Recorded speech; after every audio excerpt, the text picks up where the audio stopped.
In this video, I'm going to cover the cost related to outsourcing a service department, and I'm using exercise 1140 as an example. So we're continuing our same example where we have the maintenance and personnel departments or service departments supporting our operating departments, printing and developing, but also acknowledging that they do some work for each other. So maintenance is measured according to machine hours, and we can see that they provide 1,000 machine hours to support personnel. And personnel is measured by labor hours, and they support maintenance with 500 labor hours. So the decision currently is whether or not to outsource the personnel functions. So we go back to an earlier chapter about decision making. And what we're wanting to look at is what's the most we'd be willing to pay a supplier to purchase those personnel services outside the company. The maximum amount would be those costs that we could avoid internally. So whatever costs we could avoid internally would be the maximum amount that we'd be willing to pay somebody outside the company.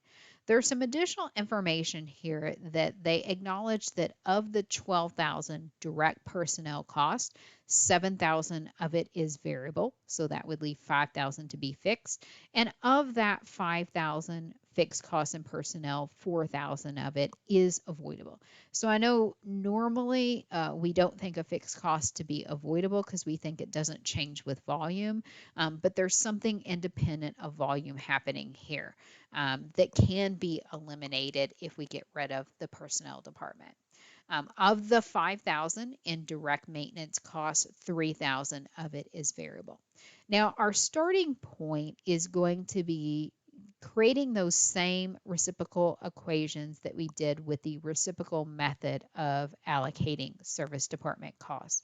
And I have a separate video that goes through a more in-depth explanation of these, so you can certainly visit that if you need help. I'm just going to do a quick explanation where we said if we acknowledge that they do work for each other. So consider the fact that if I eliminate personnel, not only does that impact the normal personnel related costs that we encountered, but it also acknowledges the fact that maintenance will have to do less work because they are also supporting the personnel department. So then we want to factor that into it. So again, going back to our reciprocal equations that we created earlier, maintenance includes the 5,000 in direct cost plus a portion, the S2 stands for personnel, a personnel cost. Where did I get the 1.6 from? 500 personnel hours are dedicated to maintenance. 500 divided by 3,000 in total is 1.6.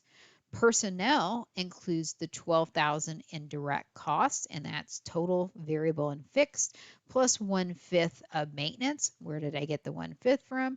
1,000 machine hours and maintenance hours are dedicated to personnel relative to 5,000 in total. Now, I do have to tweak these some because this 5,000 and 12,000 includes some relevant costs that can be avoided and irrelevant costs that can't be avoided. So what I'm going to focus on initially is the variable costs because that is something I can avoid.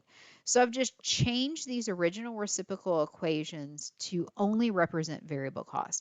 So for maintenance, instead of 5,000, I replaced that with a 3,000 variable cost for maintenance, but left it as 1/6 of personnel.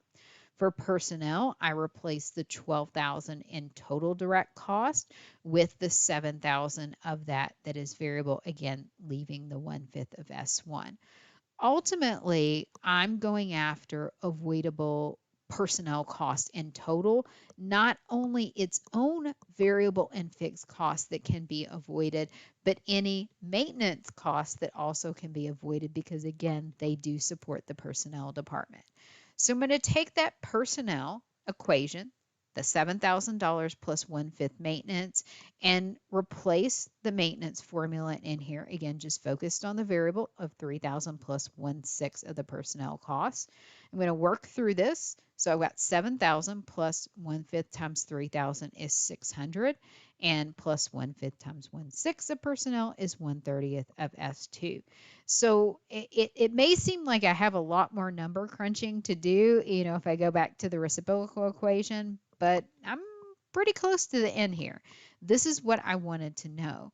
Because for my personnel department, not only could I avoid the $7,000 in variable costs of the personnel department, but I also could avoid the $600 is the variable portion of the maintenance cost that could be avoided. What's dedicated, what we calculated is dedicated to the personnel department.